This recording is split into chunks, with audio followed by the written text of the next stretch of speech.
창세기부터 계시록까지 40개의 하나님 나라 이야기 바이블 40 스토리 26번째 이야기 왕국 분열.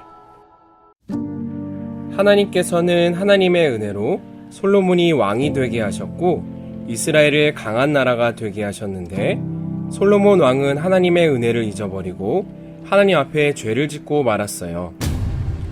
하나님의 말씀을 어기고 이방 여인들과 결혼하여 온갖 우상들을 섬기며 하나님 앞에 악을 행하였어요. 하나님께서는 이 일로 크게 진노하셔서 솔로몬과 이스라엘에게 심판을 내리셨어요. 솔로몬 왕의 죄로 인해 이스라엘이 두 개의 나라로 나누어지게 된 것이에요. 하나님께서 선지자를 솔로몬의 신하 여로보암에게 보내셨어요. 선지자는 자기가 입고 있던 새 옷을 12조각으로 찢었어요. 그리고 그중 10조각을 여로보암에게 주면서 하나님의 말씀을 전했어요. 내가 솔로몬에게서 이 나라를 빼앗아 10지파를 너에게 줄 것이다. 그러나 내 종 다윗과 내가 택한 예루살렘 성을 위해 한 지파는 남겨 솔로몬에게 줄 것이다. 이 일을 알게 된 솔로몬 왕은 여로보암을 죽이려고 했고 여로보암은 이집트로 도망가 그곳에 머물렀어요.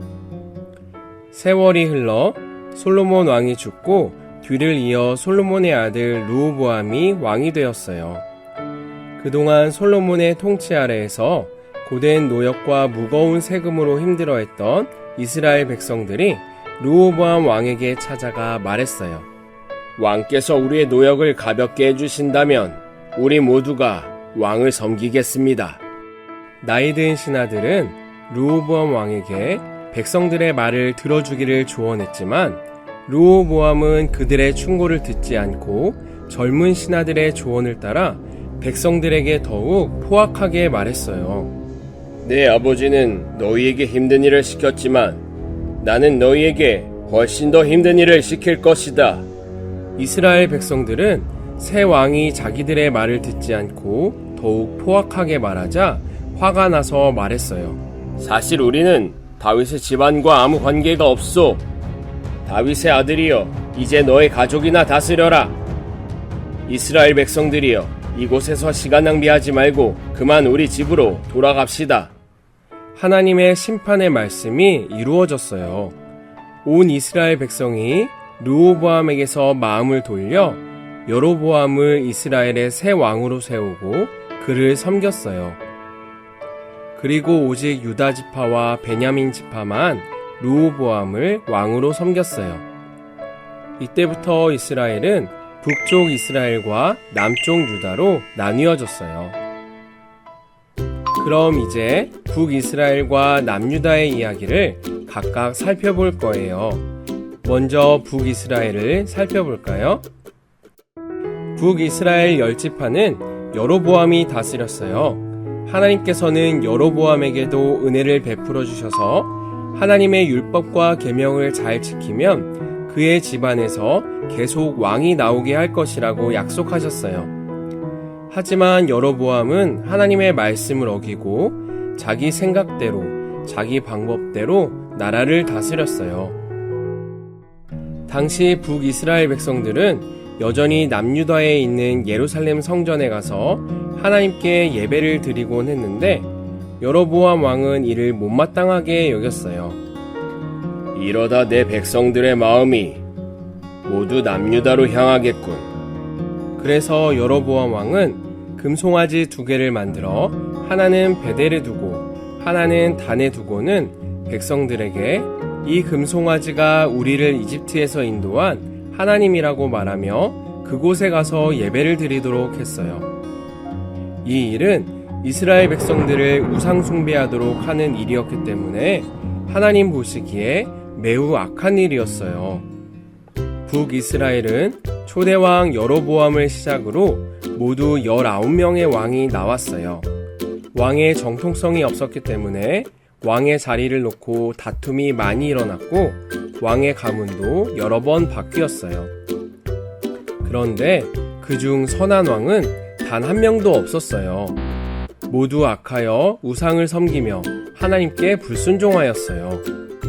북이스라엘은 겉으로 볼 땐 강력한 국가였고 물질적으로도 부유한 나라였지만 하나님 보시기에는 매우 악했어요.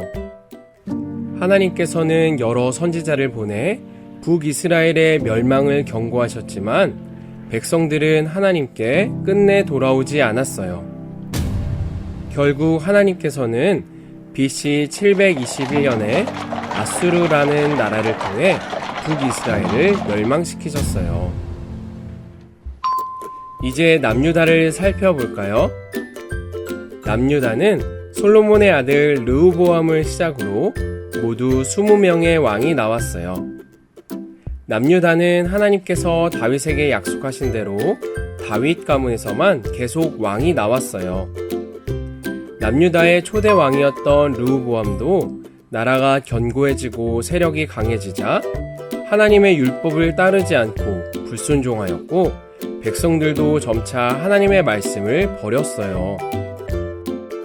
이때부터 남유다도 점차 타락해 갔지만 몇몇 왕들은 하나님을 향한 신실한 신앙을 지켰어요.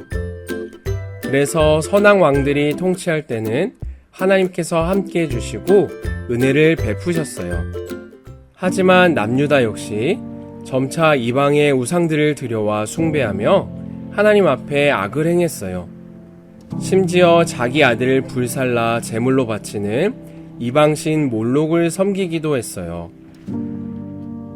하나님께서는 여러 선지자를 보내 남유다의 멸망을 경고하셨고 남유다 백성들은 북이스라엘이 멸망하는 모습도 지켜보았지만 백성들은 끝내 하나님께 돌아오지 않았어요. 결국 하나님께서는 BC 586년에 바벨론이라는 나라를 통해 남유다도 멸망시키셨어요. 이때 많은 남유다 백성들이 바벨론의 포로로 끌려갔어요.